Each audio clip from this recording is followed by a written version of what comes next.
Hey, Harry, where the heck did you run off to, boy? Your lunch break ended ages ago. You have no right to slack off. You do well to remember you're nothing but a filthy temp worker at this company.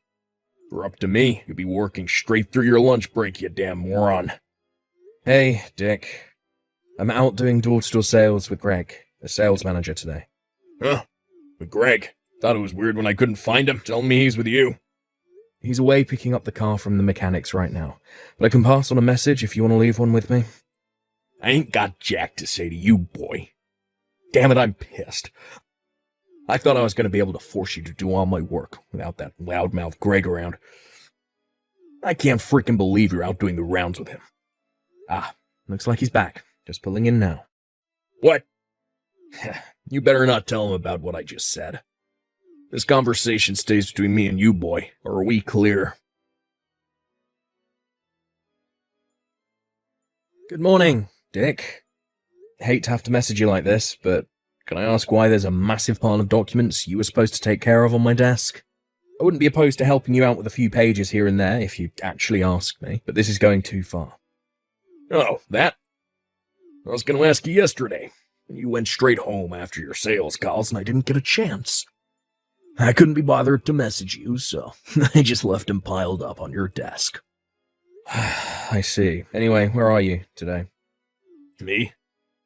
It's my day off today. Oh. You better make sure you take care of every last file on that desk for me, boy. I want to see the neatest, tidiest looking pile of completed documents on my desk when I get back to that office. Sorry, but I can't do this work. Huh? That goes for now and from now on, too. But I won't be doing your work anymore. Dick, not even if you try forcing it on me. So you might as well save us both the trouble and not even bother trying. What? You dare defy my orders? Sorry, manager's calling me. Gotta go. No, wait. No, I really gotta go. But the deadline on that stuff's today.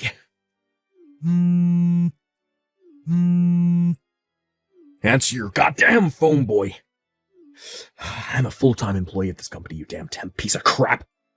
You do not have any right to disobey me. You there, Harry, you pathetic little low-life worm. You finally slithered into the office, huh, worm boy? Anyway, stop slacking off in the lobby. I saw you stood around doing nothing near the reception desk, you know. Do not let me catch you speaking to Layla on reception, either. You have no right to even breathe the same air as that girl. You filthy, miserable, worthless temp scum. Oh yeah, and that ain't all. Do you have any idea how much trouble you've caused me by slacking off these last 2 weeks, you little pipsqueak? I'm gonna teach you a lesson. You'll know what happens to people who mess with the big boys soon enough. You better prepare yourself for the hell that's about to rain down on you, worm boy. How'd you like that for a kick, pipsqueak? Bet it hurt, didn't it? You know what? Kinda reminded me of my old high school days, back when I used to flush nerds like you's heads down the toilet. I got a nostalgic throb in my right leg thanks to you, loser. You know what they used to call this right leg in my school days? The Nerd Buster, and based on how far you went flying. I can still bust nerds with the best of them. Yeehaw! Why the hell did you run up from behind and kick me while I was stood waiting at the reception desk? Huh? I want an explanation. Why do you always need me to spell everything out for you, pea-brain? Connect the dots, retard. Don't take a genius. Actually, fine, you know what? I'll tell you this time, since I feel bad for you. Alright, so I kicked you because Kayla from reception, my girl. I gave you an ass whooping because I saw you slacking off, stood at reception trying to get into her panties. I warned you this would happen, but you didn't listen. Don't you dare flirt with my girl again, filthy temp scum. We clear now? We heckin' better be. Now get back to your desk and get work. If I catch you slacking off again, I'll flying karate kick you next time. Pea-brained moron. Dick, I kinda get the impression you don't know. Could it be? Know what? I came from our biggest client company, Sadler's Stationery. Huh? They offered me a full-time contract a while back. I finally decided to take them up on it and left your company 2 weeks back without updating my temp contract. But I work for them on a regular full-time contract now. Wait, what? I didn't know about this. Well, that's strange. I announced it in front of everyone at morning call about a month before my contract ended. Well, I just said I didn't know. Well, Dick, whether you know or not changes nothing. I announced it in front of everyone at morning call, got a huge round of applause, and then everyone even pitched in for a goodbye card and a bottle of whiskey on my last day. Aren't they a great bunch? Well, I just said I didn't frickin' know. Anyway, the bottom line is I hold a senior position at Sadler Stationery, your company's biggest, most long-term client. The reason I visited your office today was to introduce myself as the person in charge of all dealings with your company, alongside the announcement of the establishment of a new department at our HQ. The plan was to have some lengthy discussions with your superiors about the future of our business dealings together. But unfortunately, I twisted my ankle with the momentum of you kicking me across the lobby, and I'm in no condition to be discussing business anymore. Wait, what? Seriously? I just got treated at a local doctor's and received a diagnosis certificate. Well, I'm about to head back to your office and wait for the CEO of Sadler Stationery to come pick me up. He seems awfully concerned about me and wants to know exactly how a routine introduction ended up with me at the doctor's with a twisted ankle. Let me guess, Dick, I bet you're currently up to your old trick of hiding away on the roof where you think no one can find you right now, aren't you? What? Your CEO is coming. No way, I'm not hiding. Oh, that's weird. You see, your boss says he can't find you anywhere. The entire company is looking for you as we speak.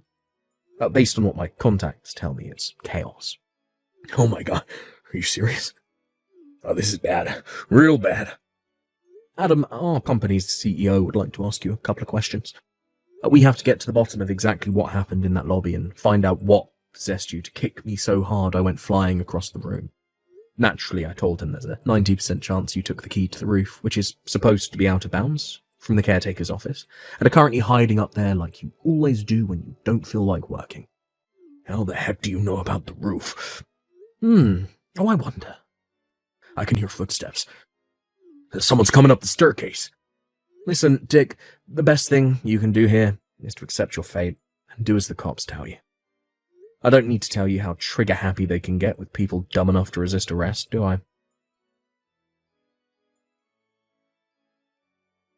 Goddamn you. I lost my goddamn job because of you, asshole. How are you gonna make up for this? I was set for a promotion any day now, but now I gotta find a new job because of you. A promotion? Really? You, Dick, of all people. A promotion? Greg from sales was talking about quitting. Who else would they pick to fill his shoes? I've been waiting for a promotion longer than anyone. It was sure to be my turn next. You miserable jerk. You will pay for this. I hate to be the one to have to break this to you, but they decided on someone else before they'd even fired you. Huh? Also, you didn't just get fired for the whole thing with you kicking me across the lobby. There were other reasons. What? You slacked off all year round while palming off your work responsibilities onto me and your other unfortunate co-workers, right? Surely you didn't think the higher-ups wouldn't notice. Oh, and not to mention your borderline stalking of your crush. Apparently you followed her home every night after she rejected your offer for a beer after work. What's more, she said she keeps seeing some weirdo crouched in the bushes opposite her street, holding a pair of binoculars matching your description. You're talking about my Kayla from reception? I don't know what gives you the right to go poking your nose into my love life, but let me tell you this. You're dead wrong. I don't know nothing about no stalking. I love Kayla, and she loves me back. I just know it. She's playing hard to get. You know how some girls do that. Oh, wait, what am I saying? Of course you know. You're probably a virgin, right? You loser dweeb. Stalking my ass. I ain't never heard anything so stupid. You do know Kayla's engaged, right? Huh? Wait, what? Kayla's engaged? Not only that, but she has 2 children. You're lying. No, my girl wouldn't do this to me. Seriously? Michaela, a housewife with 2 kids. Yup. Oh, wait, it gets better. Wait till you hear who her husband is. A Greg, the manager from sales. You know, your superior. What? They have the same surname, right? You never thought that was weird? Huh? Oh my god, you're right. I never noticed. Oh, yeah, that reminds me. I figure I should make this as clear as humanely possible to you, since you probably weren't listening when it got announced during morning call, just like you weren't that time with me. But the reason Greg is resigning is because he's moving to Sadler's Stationery, which means me and him are going to be working at the same company real soon. What? His reason for leaving is pretty much exactly the same as mine. The whole thing took a little longer for him since they had to find replacements to take over his clients. But he'll be working at Sadler's Stationery, here with me from the start of next month. I can't believe this is happening. Sadler's Stationery is well known for paying salaries way above the industry average, treating its employees really well. This ain't fair. You pair of traitors. You have any decency in you, you'll speak to the bigwigs. Get me a job there by way of apology for your despicable behavior. It looks like the recruitment process for the mid-career slots is over for the year now, so you'll have to wait till more job openings are available. Sorry. That's not what I meant. I mean, get me a job by calling in a favor or 2.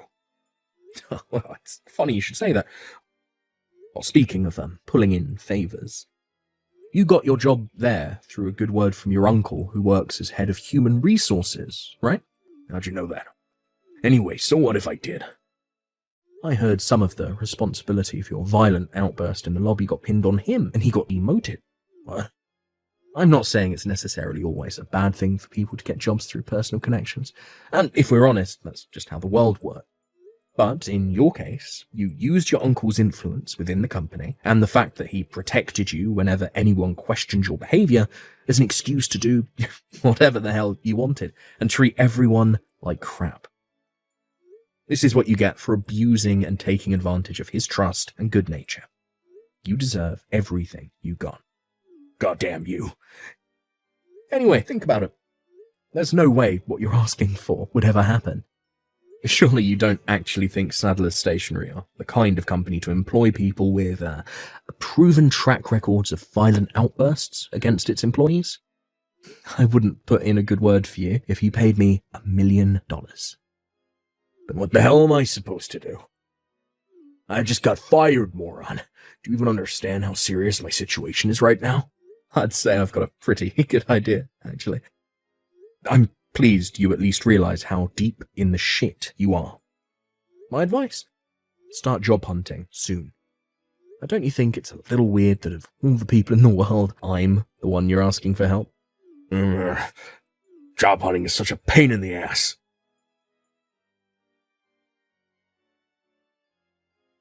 Hey, Harry, what the heck is this crap? A bill for compensation? I don't understand. Hey, answer me. You do realize I could have gone to the cops, filed charges against you, so you'd have a criminal record for the rest of your life, right? You should be counting your lucky stars. It's only compensation I want. Huh? Your old company managed to beg my bosses not to terminate their contract after your outburst, so fortunately for them, it's business as usual. As for me personally, excluding yourself, I got on with everyone at that company, like a house on fire, and I'm super grateful for all they did for me during my time there. So I have no intention of dragging them through the media shitstorm that would inevitably ensue if I press charges. Besides, I'm not the only one charging you for compensation, am I? I know Kayla from reception definitely is, because we went to see the lawyer together. And then there's the 2 guys from accounts who are currently working on putting together files containing, all your abusive messages. What? Taking everything into account, I thought it was only fair that you pay me compensation for the emotional distress you caused me, as well as paying for my medical treatment. I just lost my goddamn job. I'm unemployed. How'd you expect me to pay you all this compensation when I have no income? Like I said before, get a job. Compensation aside, how do you intend on getting by without working? There's only one thing for it. You have to get me a job at Sadler's Stationery. No can do. But No. but the money. Do I have to spell it out like you're a child? I don't want to breathe the same air as you, let alone work at the same company as you. Huh? Wipe your own ass, you abject failure of a man. Oh my God, Harry. All communications from here on out are to go through my lawyer. Thank you, and goodbye.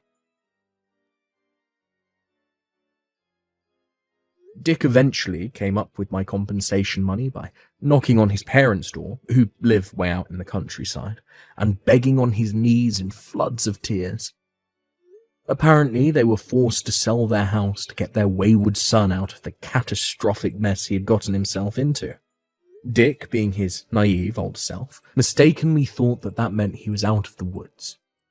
He tried his best to convince his mum and dad to let him live with them in their new apartment, but he was flatly refused and ordered to pay back every cent of what they paid me in compensation. With that, his royally pissed off dad drove him over to a friend's company office, where he was forced to live in an old, disused staff room while working 12 hours a day. However, Dick mistook this new arrangement as being the same kind of connection hire that got him into our old company. He soon began barking orders left, right, and centre, and within a week made the grave mistake of ordering the CEO's son and up-and-coming company president to make him a coffee.